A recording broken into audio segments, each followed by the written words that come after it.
Hari ini tanggal 29 Juni 2026, hari Senin. Menurut penanggalan lunar adalah Cap Go ya.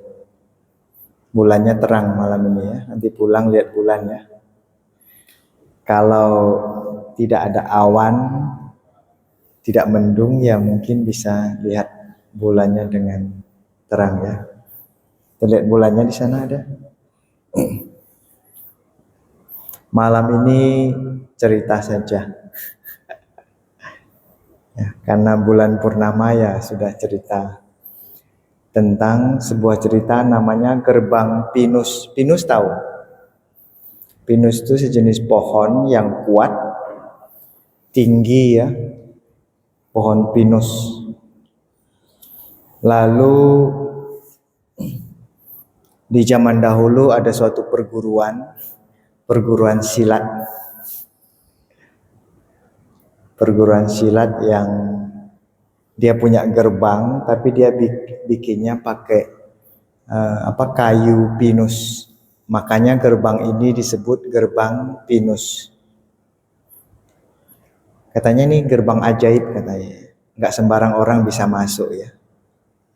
Kalau nggak minta izin masuk, Anda bisa nyasar katanya.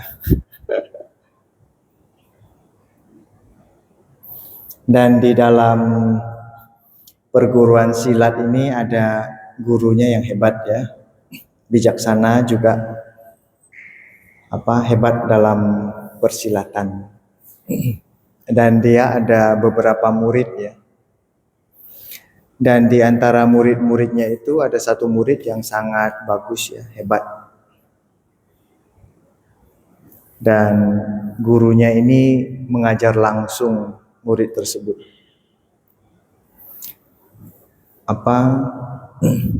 Seni pedang ya. Tiongkok juga banyak ya, seni pedang ya. Jadi guru ini mengajarkan dia dari kecil ya. Karena anak ini katanya adalah anak yatim piatu ya. Jadi ditemukan gurunya, dibawa pulang, lalu diajarkan. Gak cuma ajar bela diri aja ya, tapi dia ajarkan dharma, ajarkan meditasi, ajarkan ajaran-ajaran kebaikan ya. Zaman dahulu kan orang gak ke sekolah ya, gak dapat gelar ya, sarjana, master ya. Zaman dahulu tuh dia pergi ke suatu perguruan belajar sama gurunya ya. Kalau sekarang kan namanya sekolah ya.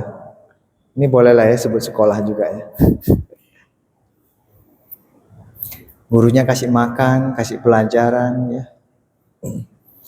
Setelah belajar dengan gurunya selama 7 tahun lebih ya. Setelah 7 tahun lebih, muridnya itu merasa kayaknya pelajaran dari gurunya itu sudah habis. Dan dia merasa sudah menguasai semua ilmu-ilmu dari gurunya. Jadi dia suatu hari dia minta izin keluar dari perguruan ya. Maksudnya pergi jalan-jalan lah ya. Melihat dunia luar. Lalu dengan berat hati gurunya bilang boleh. Tampaknya setelah 7 tahun lebih semua pelajaran, semua ilmu sudah saya berikan. Tapi sebelum Anda turun, saya mau kasih Anda 2 barang yang berharga. Barang pertama adalah pedangnya. Pedang itu ya. Barang kedua adalah cermin. Lalu gurunya bilang, tolong bawa 2 harta. Ini harta pusaka loh ya. Pedangnya itu katanya pedang ajaib. Ya, bisa mengusir mengusir makhluk-makhluk halus yang jahat katanya. Dan cermin itu bisa melihat wajah asli manusia katanya. Ya. Jadi gurunya berpesan ya. Oke nak katanya, murid sebelum kamu turun ke ke dunia luar sana, ingat pesan saya. Pesan pertama adalah jangan lakukan apapun yang dapat menyebabkan penderitaan bagi dirimu sendiri maupun orang lain, sekarang ataupun nanti ya. Jadi dia bilang, jadi manusia itu jangan jadi sumber penderitaan orang lain. Juga jangan jadi sumber penderitaan bagi diri sendiri ya. Kan banyak ya, kita sendiri yang bikin penderitaan buat diri sendiri ya. Pesan kedua, gurunya bilang, berjalanlah tanpa takut menuju jalan yang membawa kebahagiaan dan pencerahan bagi semua.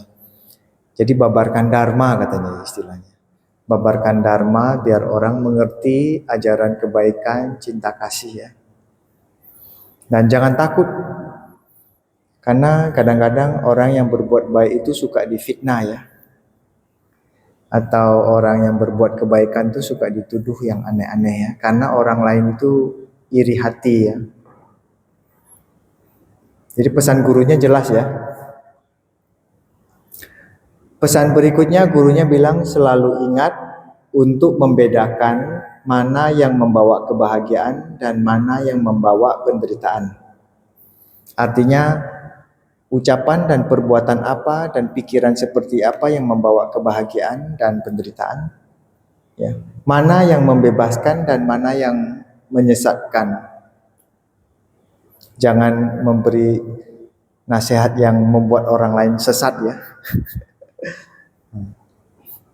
Karena gurunya kan sudah banyak ngajar ya. Jadi dia bilang pakailah ilmu itu untuk memberikan bimbingan buat orang lain. Gitu ya ceritanya ya. Lalu gurunya bilang, tanpa 3 pedoman ini engkau tidak akan mampu menolong siapapun. Jadi kayak petuah lah ya sebelum muridnya pergi keluar sana ya. Lalu setelah menerima pedang ajaib, setelah menerima cermin ajaib, dia simpan ya. Dia berjalan turun dari perguruannya ya. Karena dia ini cuma di perguruan saja, tidak pernah turun gunung ya. Orang silat biasanya gitu ya, nggak boleh turun ya. Lalu ketika muridnya pergi jalan-jalan sampai ke suatu desa, dan di desa itu ada wihara, bukan wihara Damasanti ya, bukan Perawang ya. Penting dia lihatlah, ada wihara di situ ya. Dia masuk ke dalam wihara itu. Setelah dia masuk ke dalam wihara biasanya kan ada kepala wihara ya. Ya ada wihara yang namanya ada kepala wihara kan. Cuman sini belum ada kepala wiharanya ya. Lalu ketika ketemu dengan kepala wihara, dia berdiskusi ya, karena dia juga belajar dharma kan. Suhu ini ya, biku ini juga belajar dharma kan. Jadi dia diskusi ya, dharma seperti apa, bagaimana bisa menolong orang, lalu apa yang sudah dilakukan wihara untuk membantu orang lain. Diskusi. Tapi setelah ngobrol-ngobrol, si pemuda ini merasa curiga. Ini kok biksunya kayaknya nggak bener ya katanya. Awalnya dia dengar, semua cerita-cerita luar biasa ya. Cerita luar biasa menolong orang. Lalu si pemuda ini merasa ragu-ragu. Dan dia merasa ada sesuatu yang nggak beres ya. Lalu dari belakang dia ambil cerminnya ya. Cerminnya dia cabut. Dia sinarkan cermin itu kepada orang tersebut. Kepada biksu itu ya. Tiba-tiba biksunya berubah menjadi monster yang sangat mengerikan. Penuh kebencian, taring ya, sebagai biksu ya, biksu bertaring, bertanduk. Ya.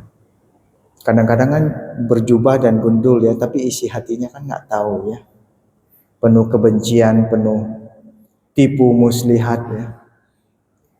Ketika dia pakai cerminnya dia sinarkan, wih ini ternyata monster, langsung dia cabut pedangnya. Wih. Anda bayangkan sendiri lah ya, berantem mereka. Tapi susah juga itu, taringnya gede ya. Tangannya jadi besar ya. Yang paling mengerikan tuh kayaknya matanya ya. Menimbulkan apa? Apa itu namanya? Petir ya. Nanti matanya dia julingkan gitu. Ketembak nanti ya. Setelah dia berkelahi berapa lama, akhirnya siapa yang menang? Kira-kira siapa yang menang kalau lihat gini? Bisa ditelan pemudanya ya. Akhirnya karena ilmu si pemuda itu tinggi sekali ya. Jadi dia kalahkan si monster ini. Lalu dia tanya, kenapa monster kamu menyamar menjadi biksu? Ampun, ampun. Ya. Saya hanya cari makan di sini katanya. Saya hanya menyamar jadi biksu biar saya kelihatan menjadi orang baik. Saya mau pura-pura jadi orang baik, dia bilang. Ya. Dia bilang, jangan berpura-pura jadi biksu. Kalau mau jadi biksu beneran. Jangan jadi biksu palsu katanya. Ini namanya biksu palsu. Ya. Lalu dia bilang, saya berjanji tidak akan menjadi biksu palsu lagi.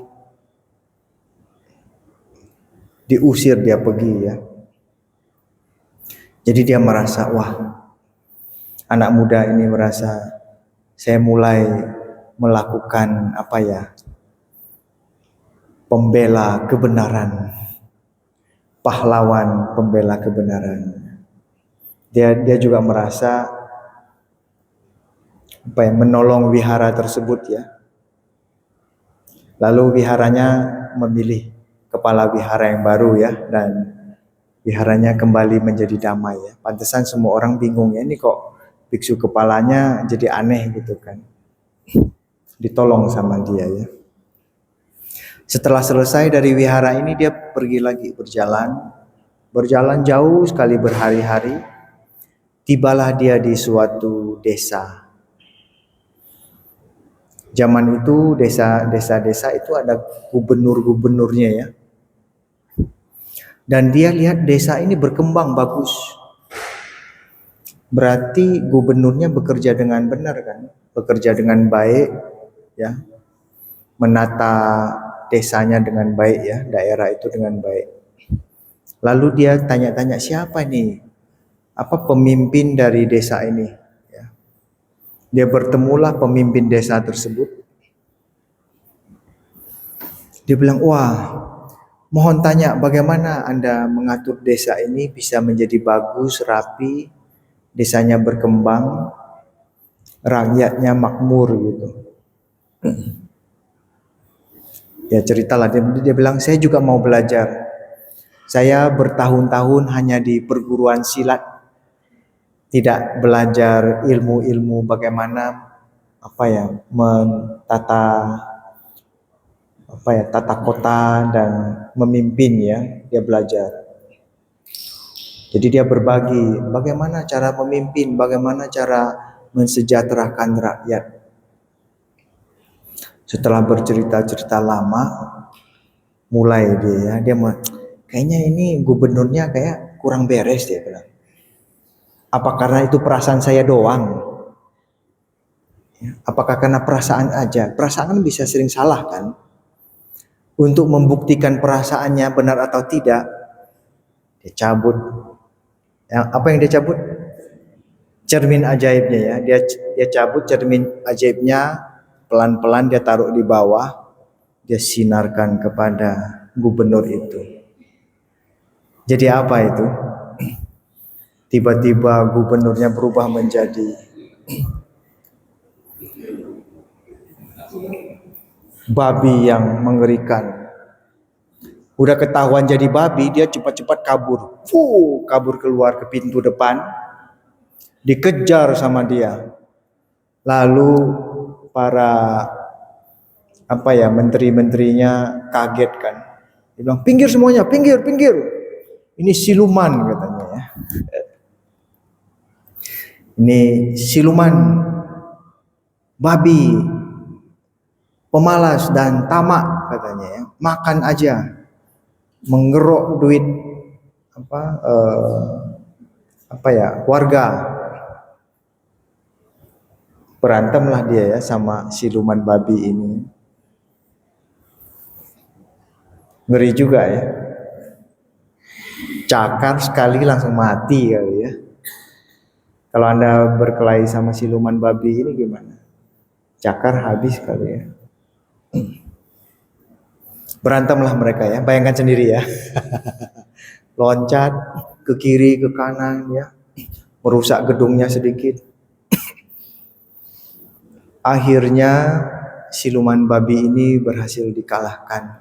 Lalu dia bilang, apa yang terjadi di sini? Kenapa Anda sebagai siluman, sebagai monster, menyamar menjadi gubernur di sini? Karena di sini banyak duitnya, dia bilang. Banyak makanan enak, banyak duitnya. Ya. Jadi saya menyamar jadi pemimpin daerah sini. Lalu dia memberikan ceramah dharma ya. Ya. Anda mau saya bunuh atau mau saya apa? Jangan, tolong ampuni saya. Dia bilang, kamu harus berubah, jangan menjadi tamak, jangan jadi malas, jangan jadi serakah, jangan membohongi duit rakyat, jangan korupsi. Banyak ya korupsi ya, udah jadi punya jabatan ya, diam-diam dia korupsi ya. Lalu dia bilang, pergi kamu, jangan di sini lagi. Pergilah dia. Semua orang kamsia. Ya, terima kasih sudah menyelamatkan kami ya. Lalu mereka memilih pemimpin yang baru ya, yang benar ya, bukan pemimpin palsu ya. Pemimpin yang benar ya. Pemimpin yang asli ya, bukan siluman. Kedua kali, wah luar biasa. Memang saya harus terjun ke masyarakat untuk membantu orang. Ya, dia merasa bahagia karena bisa membantu ya. Selesai sini dia berjalan lagi ke arah selatan ya. Bukan ke barat ya. Kalau perjalanan ke barat itu Sun Wukong ya. Ini dia ke selatan ya. Pergi dia ke selatan. Banyak tempat-tempat yang indah sekali. Dia sampai ke sebuah kota kecil ya. Kotanya indah, rapi. Dan banyak orang-orang berjualan di kota ya. Sepanjang jalan ada jualan ya. Sampailah dia melihat ada suatu tempat banyak sekali orang. Dia penasaran juga. Dia pergi lihat lah ya. Wih, itu kenapa tuh ramai? Saya mau pergi lihat. Setelah dia lihat ke sana ya, ada dua orang wanita yang satu memainkan musik ya, menarik orang biar datang. Satu lagi dia punya lukisan yang bagus-bagus ya, jualan lukisan. Dia lihat di situ ya, wah bagus-bagus lukisannya, kaligrafinya bagus ya. Lalu musiknya juga sangat indah ya. Zaman dahulu gitu ya, ada musik ya, ada lukisan-lukisan indah. Jadi orang beli kan. Lalu dia lihat-lihat pajangannya, lihat ya. Lalu dia lihat yang main musik ini, yang main musik apa sih nama itu, bukan gitar ya, sitar kali ya namanya. Dia lihat orang yang main sitar ini wajahnya itu tenang ya, menyenangkan ya. Lalu tiba-tiba dia seperti orang hun-hun gitu ya. Hun-hun apa ya? Kayak sedikit mabuk gitu kan. Dia bilang, apa sih yang bikin saya kok setengah sadar, setengah tidak sadar ya? Dia sudah mulai curiga, nih ada apa ini di sini? Kok ini suara musiknya bisa bikin saya setengah tidak sadar. Karena sudah setengah tidak sadar, mulai dia pegang belakangnya ya, karena cerminnya kan disimpan di belakang. Dia bilang kayaknya ini ada yang nggak beres nih, udah sambil goyang-goyang gitu ya, kayak orang mabok gitu kan. Dia keluarkan cerminnya kan, langsung dia ginikan. Tiba-tiba itu berubah menjadi dua ekor apa itu? Ular yang sangat mengerikan. Semua orang pada kabur. Weh, ular. Orang yang ada di situ kabur semua dan tiba-tiba dia jadi sadar. Weh, sadar dia. Ternyata mungkin musiknya itu ya yang bikin orang hati-hati sama musik juga ya. Nggak semua musik itu membuat sadar ya. Ada musik yang bikin tak sadar ya. Ada kan? Hati-hati ya sama musik juga. Langsung dia bilang, mengapa kok tiba-tiba ada dua ekor ular besar ini, siluman. Berantem lah ya, 2 lawan 1 ya. Nah, kali ini berantemnya agak lama ini. 1 lawan 1 sudah cukup berat ya. Ini 2 lawan 1 ya, satu dari kiri, satu dari kanan, udah itu nggak sempat itu mau apa tangkis mau apa. Jadi lama ini dia berantem. Akhirnya 2 ekor ular ini menyerah ya. Ternyata ilmunya tinggi ya. Ya berkelahi-kelahi dia. Kenapa kalian di sini ya? Bukan itu ya, bukan ular. Ada film apa itu, ular hijau sama ular putih itu. Siapa Pai Sukjen ya? Bukan ini bukan Pai Sukjen ya. Minta maaf mereka ya. Jangan bunuh kami, jangan bunuh kami. Kami hanya cari makan di sini. Ya. Tapi kalian cari makan di sini, kalian berpura-pura menjadi manusia. Kalian menggunakan musik-musik yang membuat orang setengah tidak sadar. Ya. Anda ini menipu katanya, penipuan. Tolong kami bertobat katanya. Kami bertobat, kami tidak akan lagi.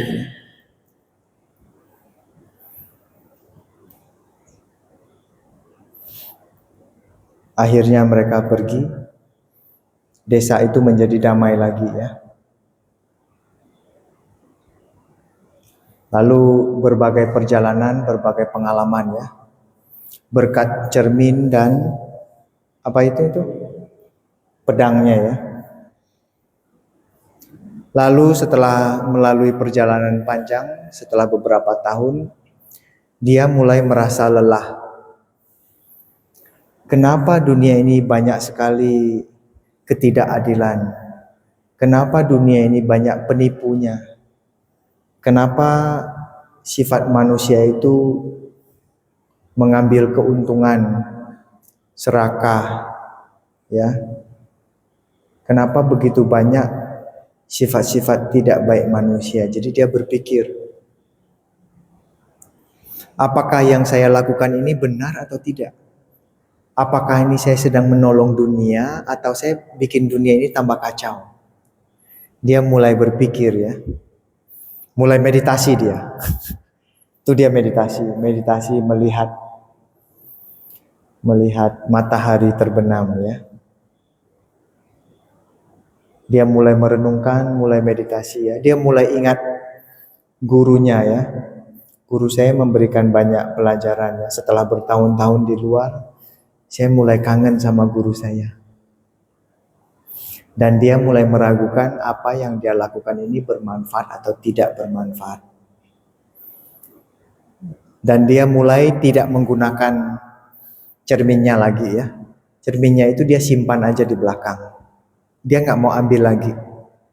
Pedangnya juga dia simpan terus ya. Walaupun dia mulai merasa ragu-ragu, tapi dia tidak mau keluarkan cerminnya lagi. Dia mulai merasa ragu-ragu.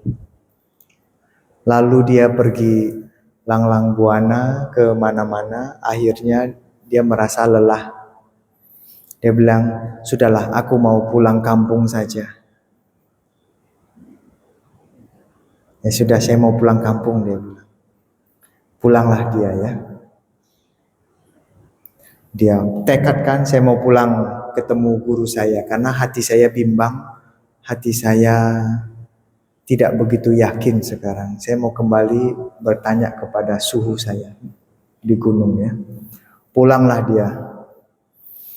Dia pulang pada saat purnama.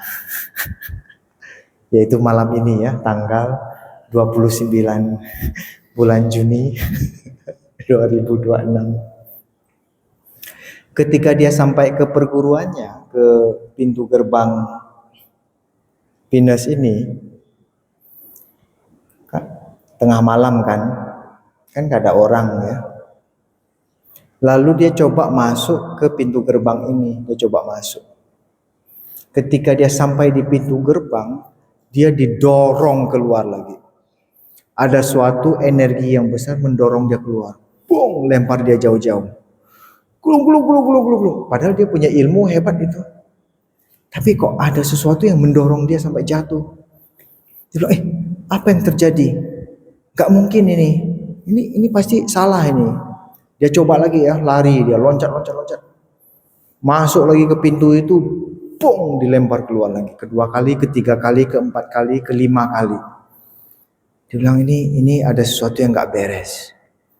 Ini apakah passwordnya sudah berubah kali ya? Gak bisa masuk. Atau kuncinya sudah berubah kali ya. Lalu dia merasa aneh, dia berpikir apa salah saya gitu ya. Kenapa pintu ini gak kasih saya masuk? Apa salah saya ya? Atau guru sudah tidak mau ketemu saya lagi katanya.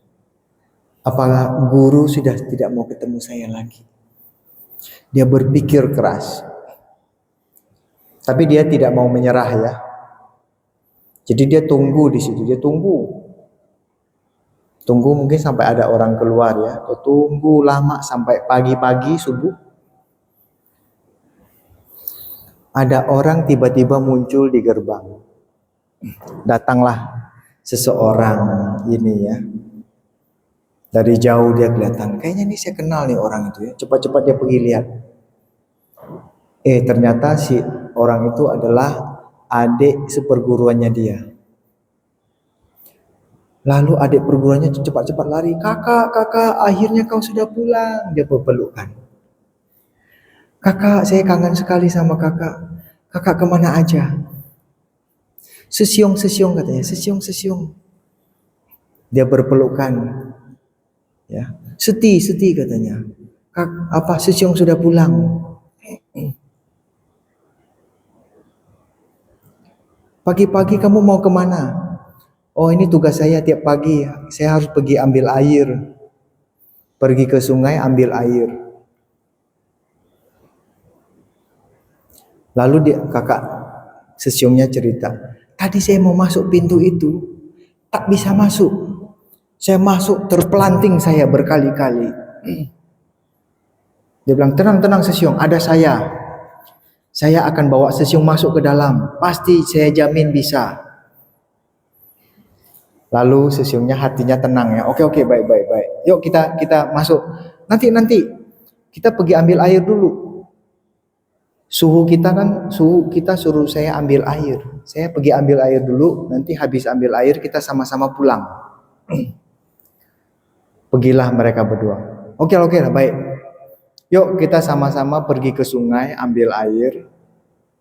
Nanti setelah itu saya bantu kamu gotong airnya pulang ya.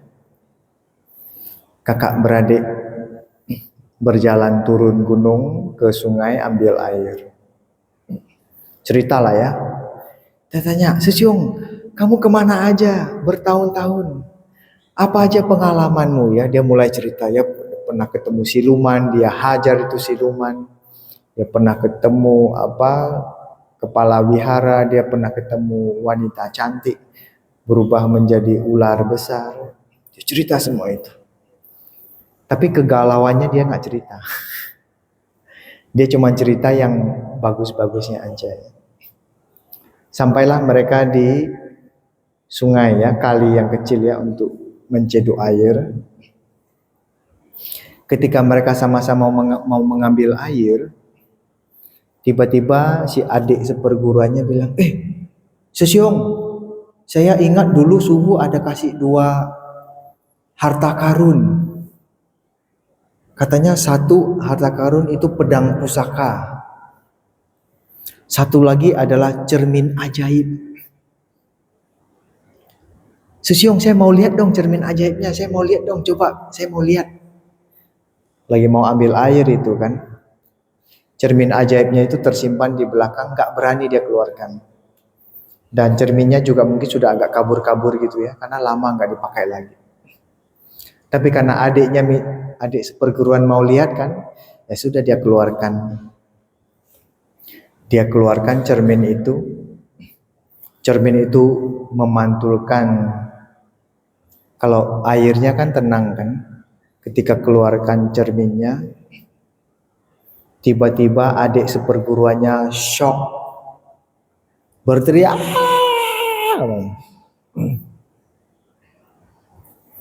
Adik seperguruannya berteriak kencang sekali.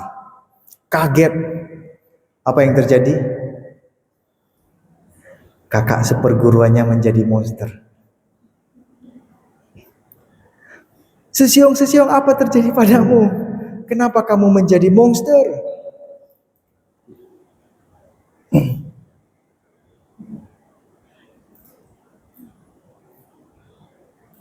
Lalu cepat-cepat dia simpan cermin itu. Simpan, cepat-cepat simpan. Sesiongnya sendiri juga kaget. Apa yang terjadi padaku? Apa yang kamu lihat tadi?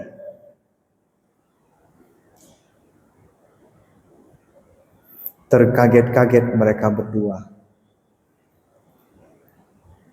Terus sesiongnya masih shock. Bolat lah. Gak bisa ngapa-ngapain. Ya. Kenapa akhirnya saya sendiri yang menjadi monster? Dia bilang. Apa salah saya? Apa yang terjadi pada diriku sehingga saya menjadi seolah-olah menjadi seorang jahat, menjadi monster? Apakah saya sudah salah? Apakah saya sudah melakukan banyak kesalahan dan kekeliruan? Lalu adiknya bilang, tenang. Yuk kita pulang. Kita tanya pada suhu katanya. Kita tanya pada guru kita. Sesiongnya masih kaget ya, berdua. Yuk kita pulang. Dia gotong airnya, yuk kita pulang. Kita ketemu guru ya. Ceritanya selesai. Cerita selanjutnya Anda karang sendiri ya. Jadi ketemu gurunya. Ya. Gurunya bilang, manusia ada baik, ada buruknya. Ya. Yakin nggak? Buddha juga bilang gitu kan. Kita punya benih baik, kita juga punya benih yang nggak baik. Benih mana yang kita siram? Kebaikan atau kejahatan? Kita punya loh ya dua-duanya ya. Kalau kita banyak mensirami kejahatan, ya kita menjadi monster ya. Monster babi, ya. Monster bertaring ya. Atau menjadi ular tadi ya. Begitu kan? Semua orang bisa menjadi seperti itu. Tapi semua orang juga bisa menjadi baik kan? Anda ke wihara untuk jadi baik kan? Kalau ke wihara nggak jadi baik kan, kemana lagi? Ya. Jadi dia memulai dari nol lagi ya. Belajar lagi, meditasi lagi, menjadi orang baik. Dan dia mulai sadar ya. Bahwa ada kebaikan juga ada keburukan. Dan kesuksesan dia membantu orang yang membuat dia lupa diri ya.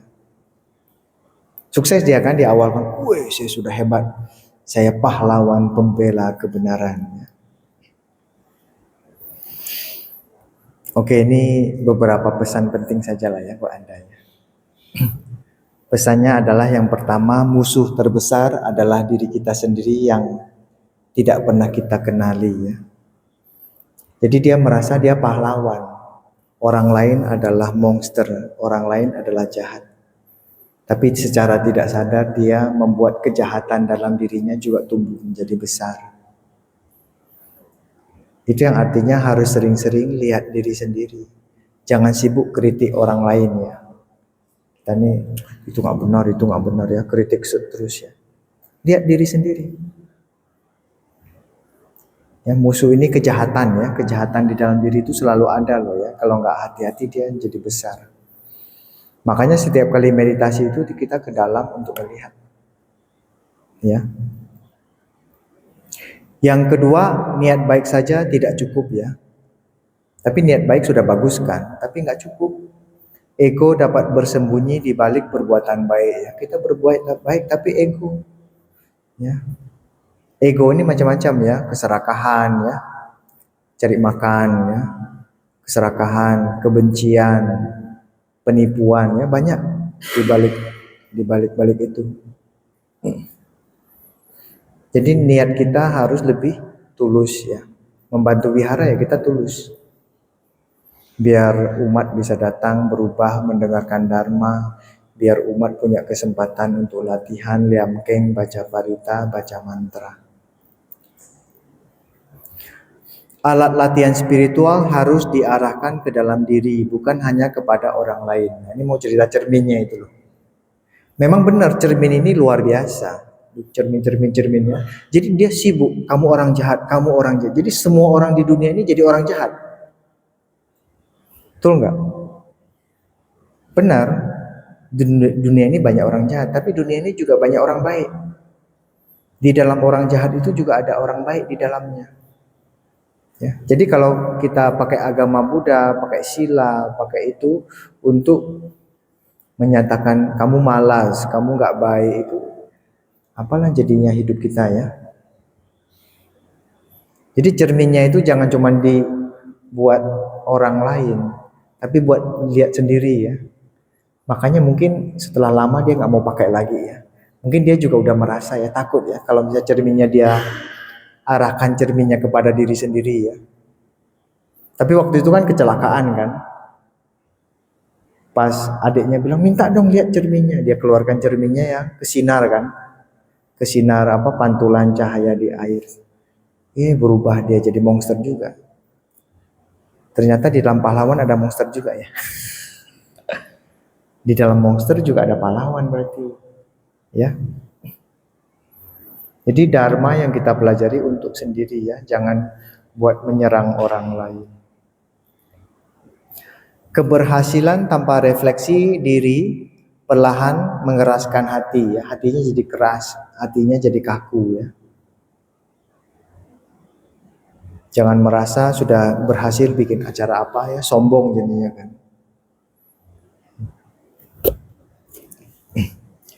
Pencerahan sejati dimulai dari kerendahan hati, bukan dari kesempurnaan. Ini mungkin pesan dari gurunya kali ya. Gurunya itu mau dia lihat dunia sesungguhnya seperti ini. Inilah dunia. Untuk memberikan pelajaran yang sangat penting kepada muridnya kan. Anak Anda kan murid Anda juga kan. Anda kan harus kasih dia pelajaran juga kan. Enggak mungkin semua kamu jelaskan. Ada orang bilang kirim anaknya ke mana gitu kan. Ke Surabaya, ke Jawa, ke mana ya. Anaknya mulai bisa lebih mandiri ya. Setelah dia menghadapi banyak tantangan ya. Jadi pencerahan artinya penyadaran ya, hikmah, pesan-pesan hidup. Kita harus selalu rendah hati, jangan sombong. Ya. Oke, baik, demikian cerita singkatnya buat Anda semua. Semoga cerita tadi sedikit menghibur dan membuat Anda tambah semangat ya berbuat baik ya. Tapi juga harus mengakui ada monster dalam diri kita. Tapi monster ini jangan disiram-siram terus. Jangan dikasih makan lah ya. Kalau monster ini dikasih makan ya dia nanti jadi monster besar kan. Benar gak? Buddha bilang kita punya benih baik, punya benih jahat juga kita juga punya. Ya.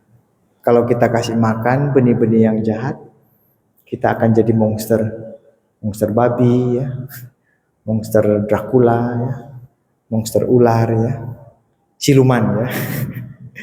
Di dalam siluman ada kebaikan, di dalam kebaikan ada siluman. Ya. Baik, terima kasih atas perhatian Anda. Selamat malam dan namo Sang Hyang Adi Budaya, namo Buddhaya.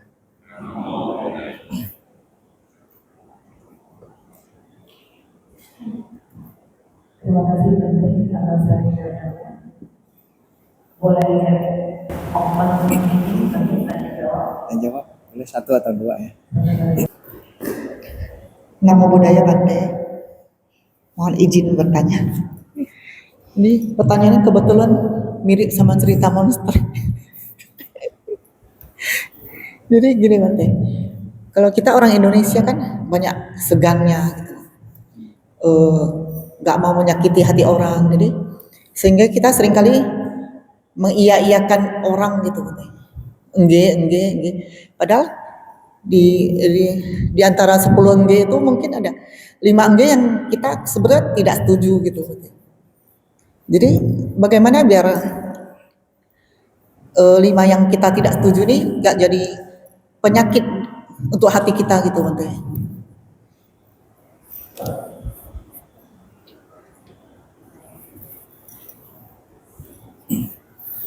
Jadi selalu iya aja ya. Ini bagus ya. Oh iya bagus. Padahal apa bagusnya sih gitu kan Bante. Tapi kita iakan ya bagus. Tapi ini nggak bisa ada contoh nggak? Ya, Kasih satu contoh. Oh benda ini di sini bagus ya di posisi ini. Padahal sebetulnya kita nggak setuju ada di posisi ini. Jadi kita bilang, oh iya bagus. Letak saja di situ kan. Padahal kan kita kurang setuju gitu. Jadi gimana supaya kita nggak jadi nggak jadi beban di hati gitu. Masa gimana supaya bisa ikhlas gitu. Tapi itu kan benar-benar iya gitu. Itu kan berkaitan sama pendapat ya. Pendapat kan. Pendapat itu nggak ada 100% benar. Apalagi berkaitan sama susunan contohnya. Jadi kamu harus lihat hal apa yang sedang Anda hadapi ya. Contohnya susun bunganya di kiri atau di kanan. Contoh. Ya kan?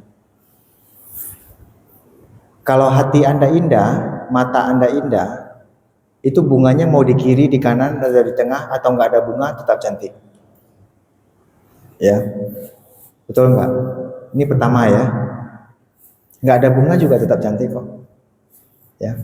Yang kedua, kamu harus lihat kamu berhadapan sama siapa orangnya. Jadi pertama berkaitan sama objeknya ya. Objeknya ada dan tiada sama-sama bagus sebetulnya. Kedua berkaitan sama orangnya ya. Orangnya siapa? Kalau kamu mengerti orangnya yang dia punya sifat terbuka, bisa didiskusi, Anda diskusikan. Oh kayaknya menurut saya taruh di tengah lebih indah. Oh saya nggak setuju, saya maunya di kiri ya diskusi nggak apa-apa. Setelah diskusi, akhirnya mau taruh dimanapun tetap indah.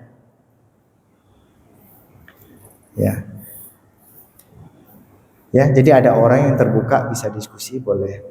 Tapi ada orang yang memang sifatnya agak keras ya. Kalau sama orang yang agak keras jangan adu mulut sama dia ya. Kasih dia menang nggak apa-apa.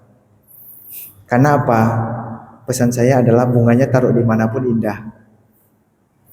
Oh suka di kanan, sementara kamu maunya di kiri kan? Kanan jelek itu tutup ini, misalnya kiri ya. Sama orang yang keras, nggak usah tabrak karena tabrak pasti ribut. Kasih dia menang nggak apa-apa. Ya dengan catatan ya saya mau kasih dia menang. Kalau saya mau kasih dia menang kan nggak ada beban hatimu ya. Betul nggak? Hatimu menjadi beban karena kamu mau menang.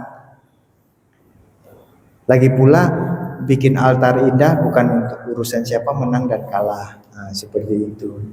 Kalau bilangnya seperti itu ya hati kan damai kan. Saya banyak begitu kesempatannya.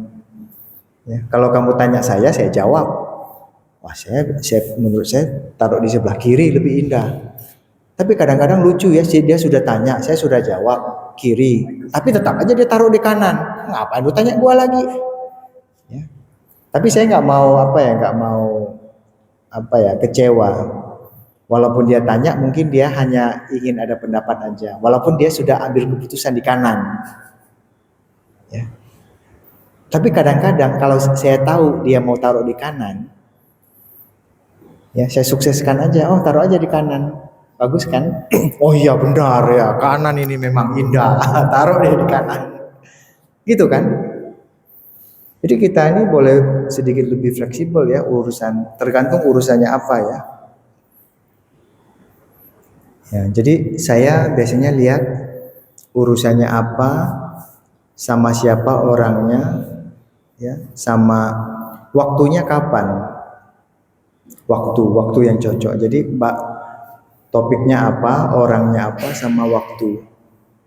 Kalau lihat wajah-wajahnya lagi terang benderang, ya udah kita tarik ulur sedikit nggak apa-apa. Tapi kalau wajahnya sudah tegang gitu, ya sudah sweepin.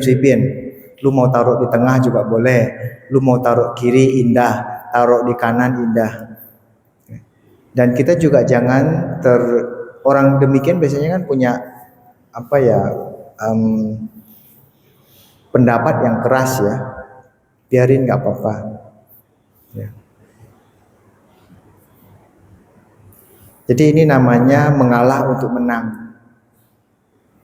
Ya, kalau menang untuk menang ya berantem.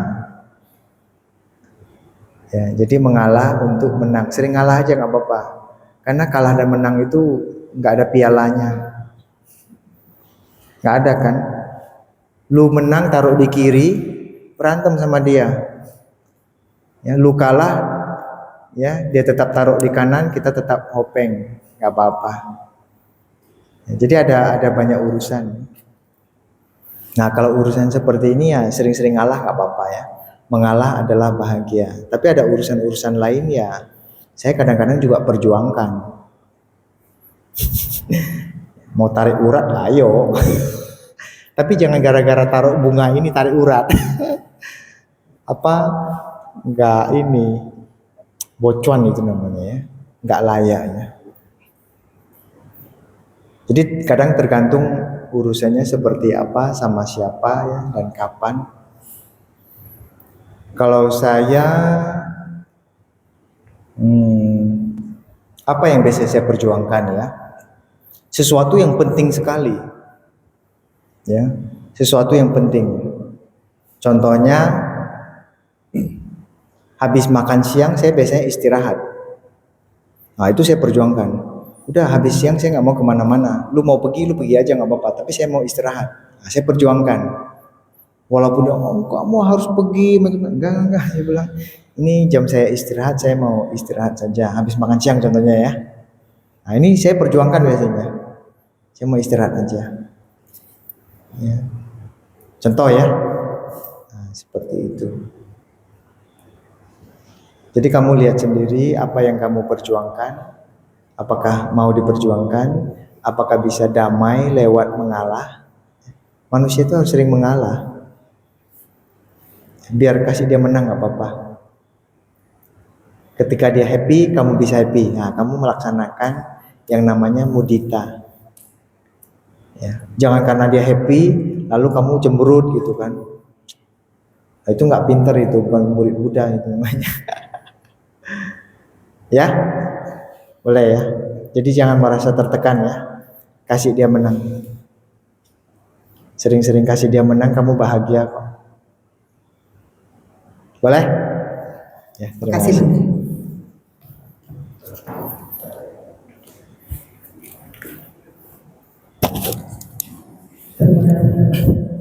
Mungkin boleh satu lagi sebagai penutup jika ada. Sebelah sana kalau ada. Silakan. Kalau kita.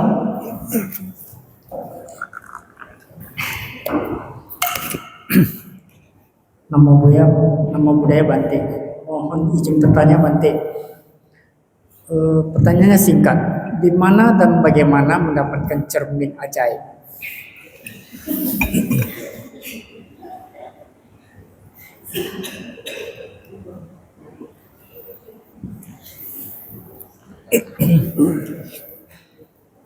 Dalam kitab suci Vinaya disebutkan sila adalah cermin. Ya, jadi laksanakan sila dengan baik, maka Anda punya cermin yang bersih dan jernih. Tapi ingat, ya, di situ Buddha juga bilang cermin itu untuk diri sendiri, bukan untuk kamu komplain ke orang lain. Karena ada orang, oh dia tuh nggak melaksanakan sila, oh dia melanggar sila. Nah, itu artinya kamu pakai cermin untuk mencermin orang lain. Jadi Buddha bilang sila yang Anda praktikkan itu adalah cermin, dan cermin itu untuk membuat diri sendiri menjadi lebih bersih. Karena apa? Masing-masing sudah dikasih cermin, lihat masing-masing dong. Nggak usah saya sibuk bawa cermin. Ya, kamu jelek, kamu jelek, kamu jelek, kamu jahat, kamu rakus. Bukan begitu kan? Ya, jadi Buddha pernah kasih perumpamaan sila yang kita lakukan adalah untuk diri sendiri, kita laksanakan dengan baik, melaksanakan dengan sila dengan baik, dia akan bikin pikiran kita jadi jernih dan kita bisa melihat segala sesuatu dengan baik. Untuk menjalankan sila dengan baik maka perlu meditasi atau kesadaran. Ya. Jadi kombinasikan sila dan sati. Sati itu kesadaran, ya, mindfulness. Kombinasikan sila dan mindfulness. Ya, mindfulness nien ya. Nien itu artinya pikirannya kembali ke saat ini. Ketika pikiran kita kembali ke saat ini, ya, pikiran kita bisa jadi jernih. Sila kita bisa terlaksanakan dengan baik. Begitu ceritanya. Oke ya? Praktik sila ya, rajin-rajin. Contohnya hari ini kan Cabbo ya. Ya ada tuh orang-orang atas sila, bagus itu. Pikirannya jadi jernih.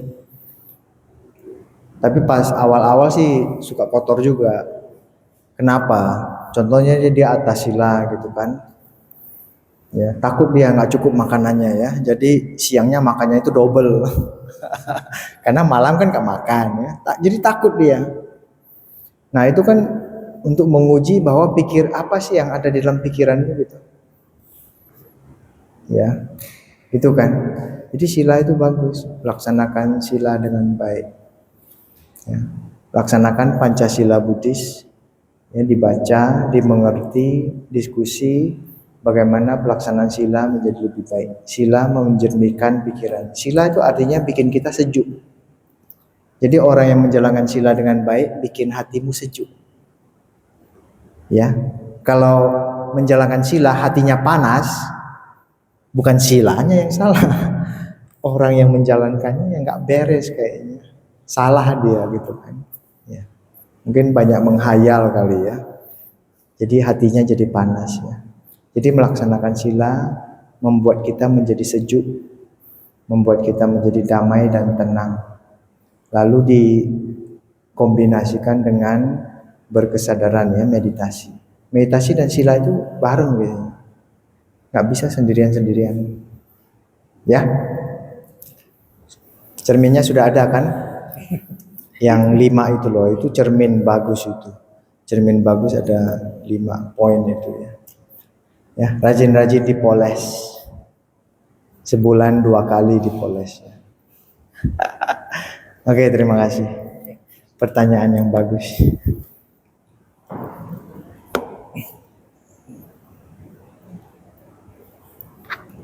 Terima kasih.